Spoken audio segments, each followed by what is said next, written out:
All right, so I'm going to go through as much as I can get through, and then, like I said, if necessary, I will record a little bit more this afternoon, and I will just upload 2 separate videos for this unit. But yes, in case anybody's confused, you have a quiz due tonight. Okay. Yesterday we looked at economic policy. Today we're going to look at social policy. I need you to realize, or actually let's review real quick.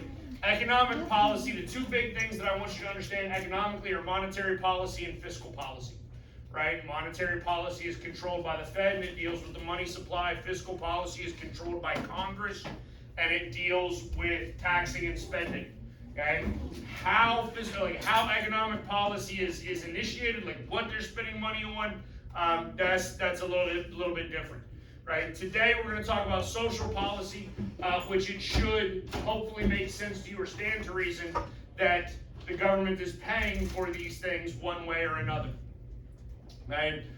When we talk about social policy, a lot of the time what we're really referring to is either the social safety net or the welfare state. Okay? I need you to understand that is not nearly as partisan as what it might sound. Every country in America. Thank you, teachers and students, for participating in the volleyball send-off. Students, you should be in or headed to 5th period.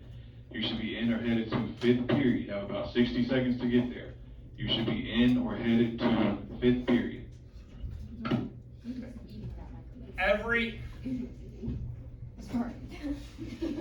Every country has a social safety net to some degree.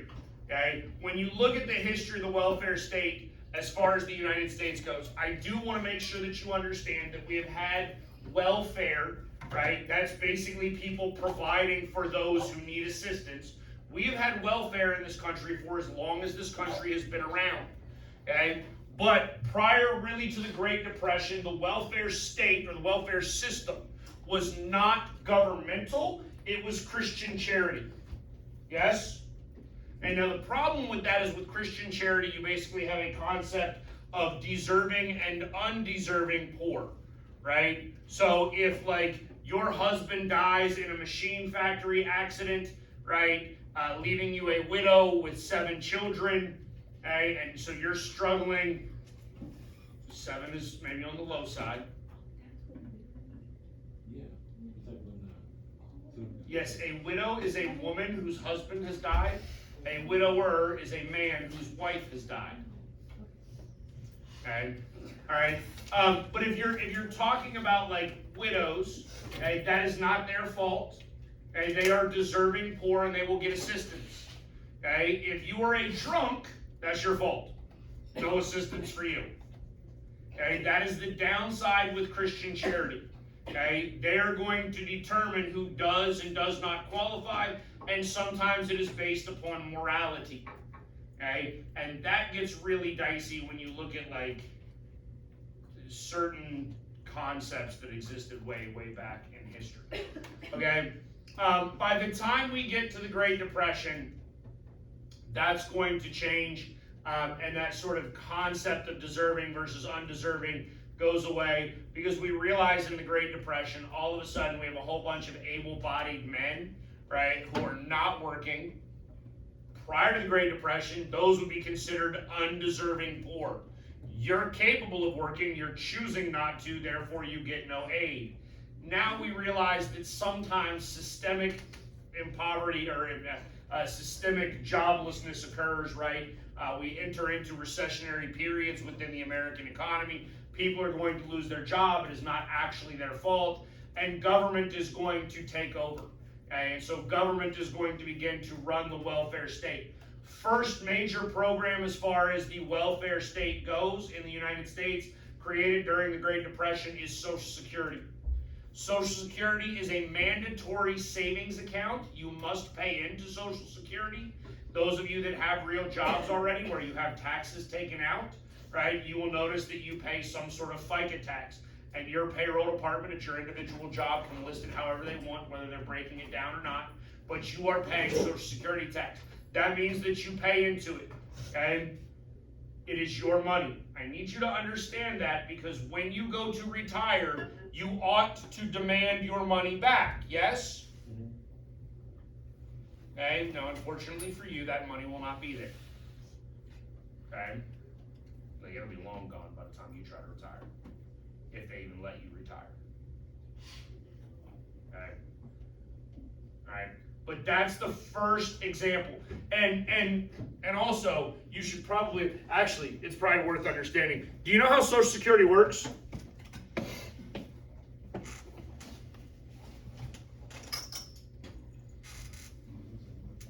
No, so I told you it comes out of your taxes, yes? Does the government then put it in like the stock market and invest it for you so that it grows over time? And then when you're ready to retire, you can start pulling that money out? No, that's not what happens. Where's your money go though?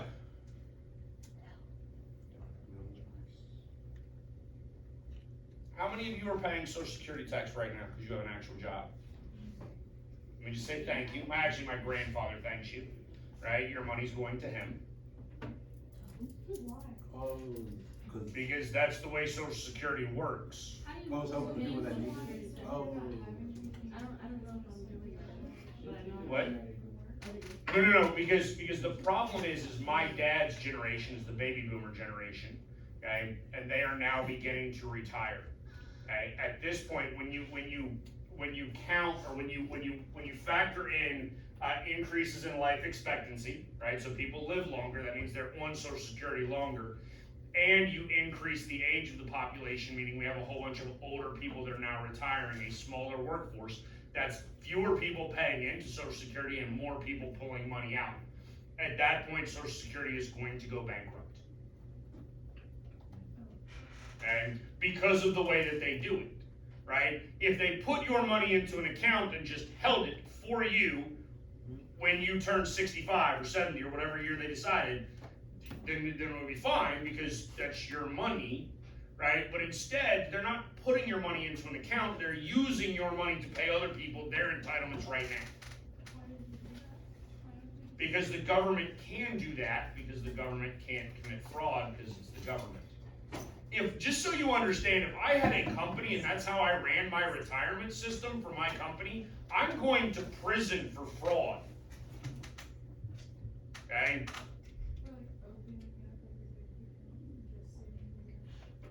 No. I drew a blank. What's it called? It's a Ponzi scheme. Have you ever heard that term? A Ponzi scheme? Okay. We're going to learn all sorts of things not related to government today, right? Let's say for the sake of argument, I was like an investment banker, right? And so I went to Hannah, I said, Hannah, give me $100. If you give me $100, I promise you that in 6 months, right? In just 6 months' time, I'm gonna give you $150.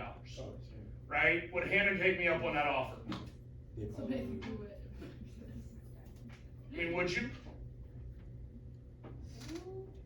A 50% return in 6 months? You're not gonna get that kind of return anywhere else. Right? If I promised you that level of return, you might actually take me up on it. Okay, now how am I gonna get you $150 in 6 months?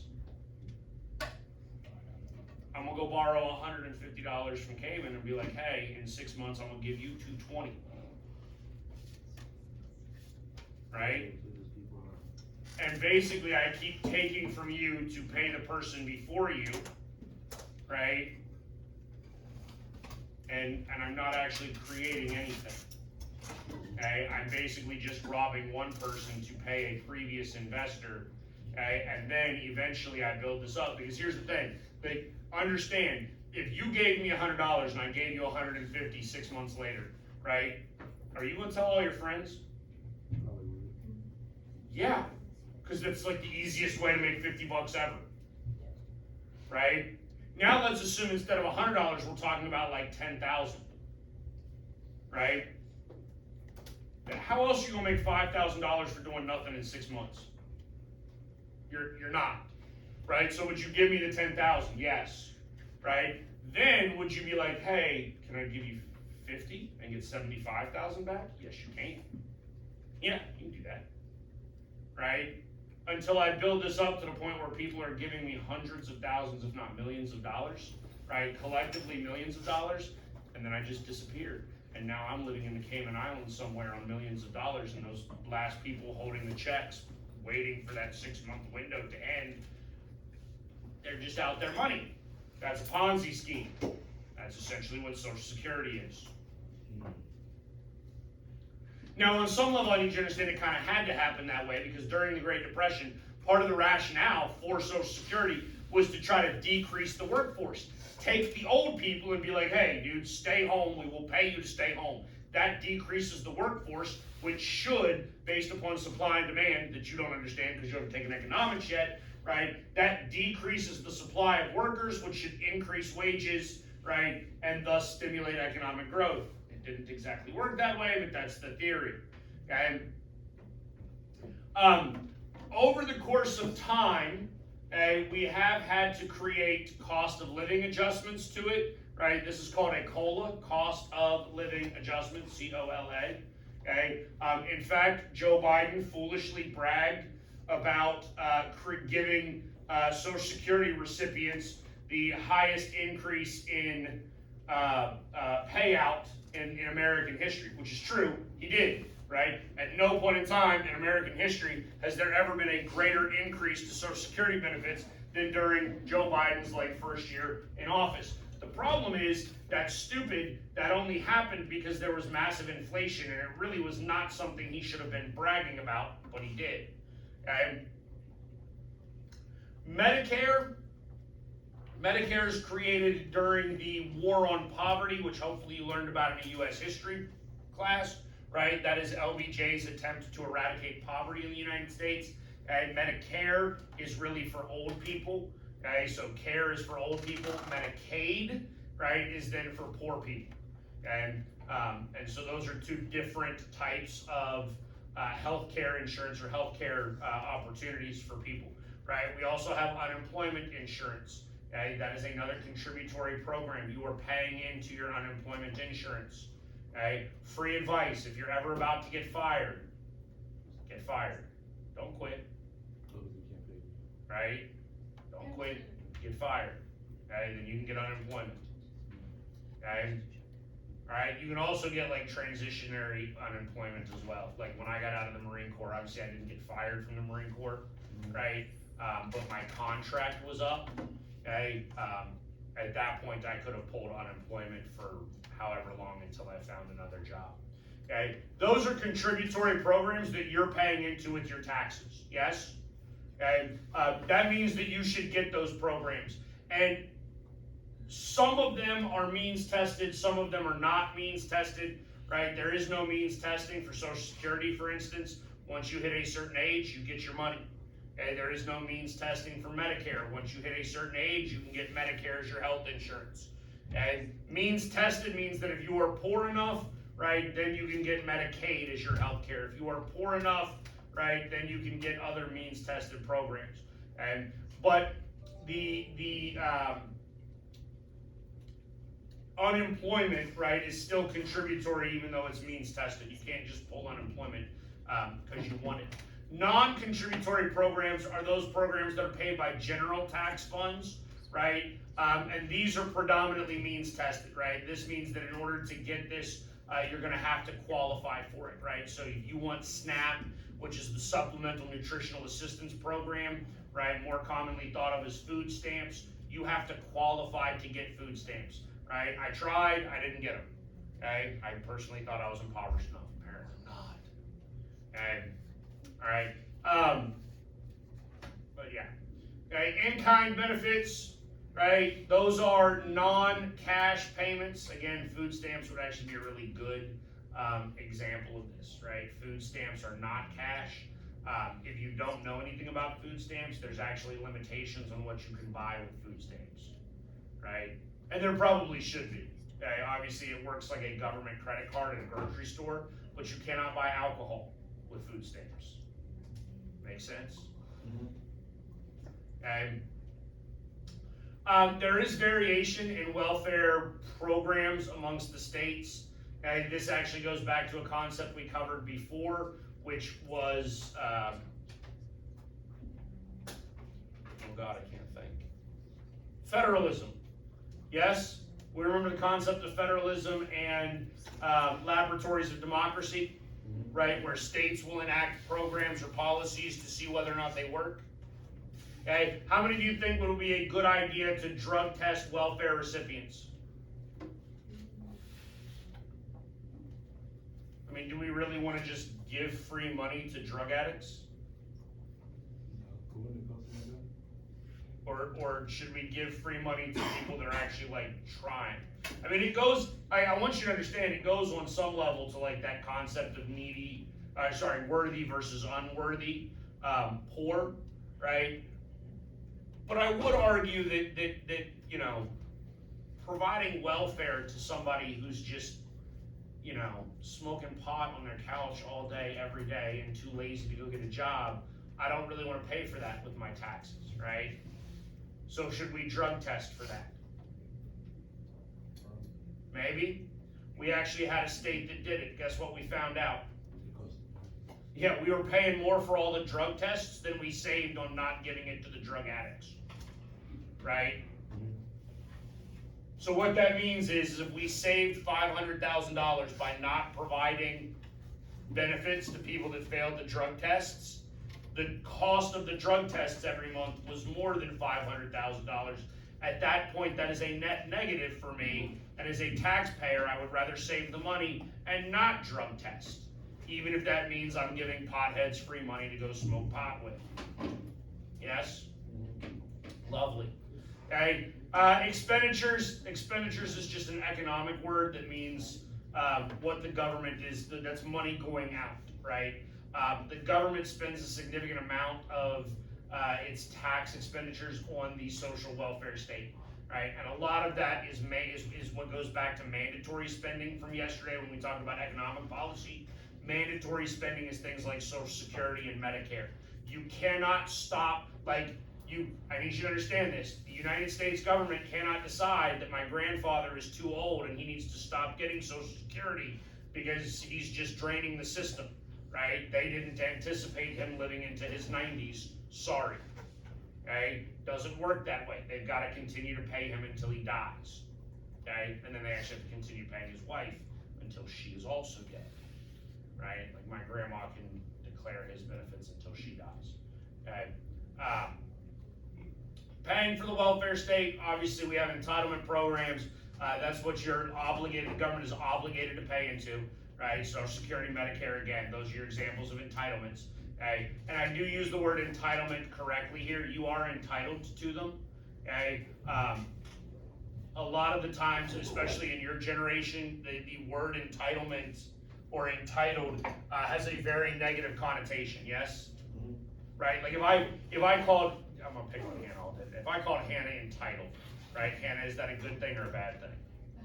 Yeah, that's not good, right? Like I would be speaking very poorly of you, which you're not entitled. I don't mean that. Okay? But entitled or just simply means that you're owed it, right? When we claim that the youth is entitled, it's like, well, they feel like they're just owed things that they're not owed. These entitlements you are actually owed. You paid into it, it's yours. Okay, you are entitled to it. I want you to understand that. All right. Again, these are contributory because you're paying into them. That is the general size of the welfare state now. And I want you to make sure you understand both Social Security and Medicare are drastically increasing.